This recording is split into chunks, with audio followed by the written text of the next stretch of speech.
News ভ্যানগার্ডের পর্দায় প্রত্যেককে স্বাগত। এই মুহূর্তের আপডেট খবর নিয়ে আপনাদের সঙ্গে আমি রয়েছি শতাব্দী।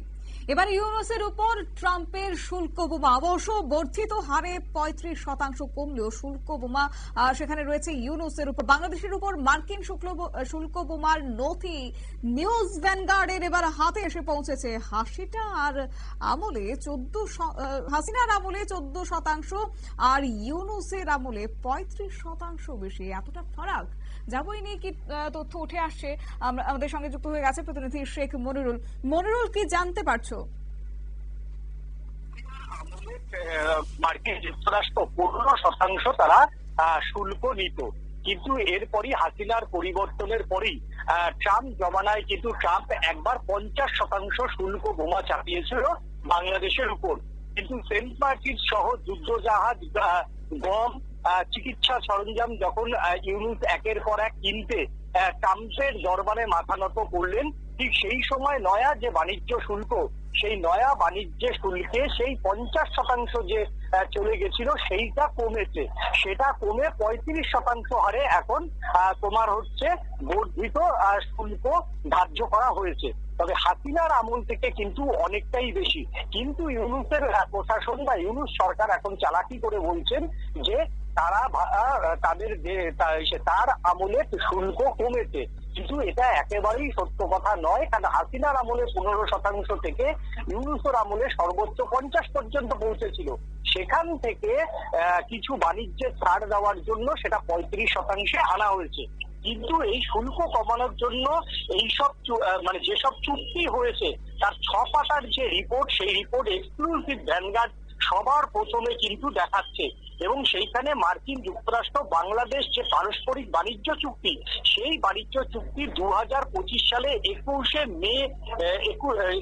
মে যেটা স্বাক্ষর করা হয়েছিল, সেই স্বাক্ষর অনুযায়ী বাংলাদেশের বহু ব্যবস্থাই কিন্তু এবার সরাসরি মার্কিনীদের হাতে চলে যাচ্ছে। বাংলাদেশ যে তোমার হচ্ছে পশু খাদ্য, সেই পশু খাদ্যের একচেটিয়া রমরমা কিন্তু থাকবে এবার মার্কিন কোম্পানিগুলির নিয়ন্ত্রণে। এছাড়াও বাংলাদেশ এখন থেকে যে বোয়িং বিমান, অর্থাৎ যে বোয়িং বিমান তারা বহির্বিশ্ব থেকে কিনবে, কারণ বাংলাদেশ নিজে বিমান উৎপাদন করে না। এই বোয়িং বিমান যেটা 6টা মার্কিন যুক্তরাষ্ট্রের সঙ্গে চুক্তি করেছিল ইউনুস সরকার, এবার থেকে যতদিন বাংলাদেশ এই চুক্তি যতদিন বাতিল না হবে, বাংলাদেশ একমাত্র মার্কিন যুক্তরাষ্ট্রের থেকেই কিন্তু এই বিমানগুলি কিনতে বাধ্য হবে।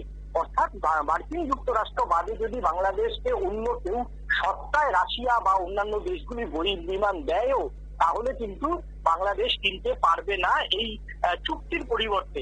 এছাড়াও তোমাকে বলবো যে চিকিৎসা যন্ত্রপাতি, সেই চিকিৎসা যন্ত্রপাতিও কিন্তু এবার বহু অংশে যেটা ইন্ডিয়ার উপর তারা নির্ভরশীল ছিল এবং কিছুটা বেশিরভাগটাই তাদের চায়না থেকে আসতো, সেই চায়নার পরিবর্তে কিন্তু এবার মার্কিন যুক্তরাষ্ট্র থেকে হবে।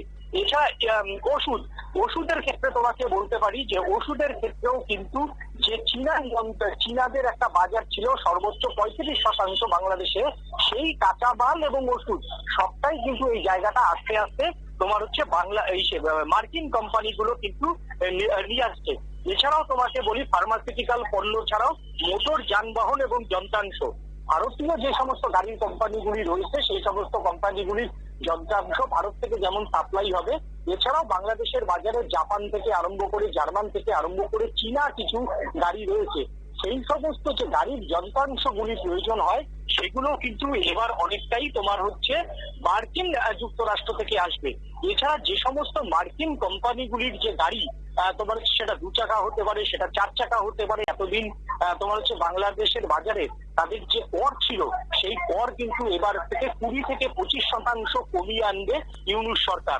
অর্থাৎ বাংলাদেশের বুকে একচেটিয়া মার্কিন শিল্পপতি এবং মার্কিন বিনিয়োগ, সেই বিনিয়োগের জন্যই কিন্তু ট্রাম্প প্রশাসন বাংলাদেশের থেকে বর্ধিত হারে শুল্ক কমিয়েছে। তবে সেই শুল্ক কিন্তু অতীতের যে হাসিনা আমলের শুল্ক ছিল তার থেকে অনেকটাই বেশি। অর্থাৎ ইউনুস সরকার কোথাও এবার, যেহেতু ইউনুসের সঙ্গে ট্রাম্পের সম্পর্ক খুব একটা ভালো না, ট্রাম্প ইউনুসকে সুদখোর হিসেবে ডেকেছেন বারবার। সেই সুদখোরকে আরো বেশি করে বাংলাদেশের মসনদে রাখার জন্য এবং তিনিও বাংলাদেশে থাকার জন্য ট্রাম্পের সঙ্গে এই সমস্ত বাণিজ্য চুক্তিগুলি করতে এক প্রকার বাধ্য হলে বলে মনে করছেন বাংলাদেশের রাজনৈতিক মহলের একাংশ। ধন্যবাদ।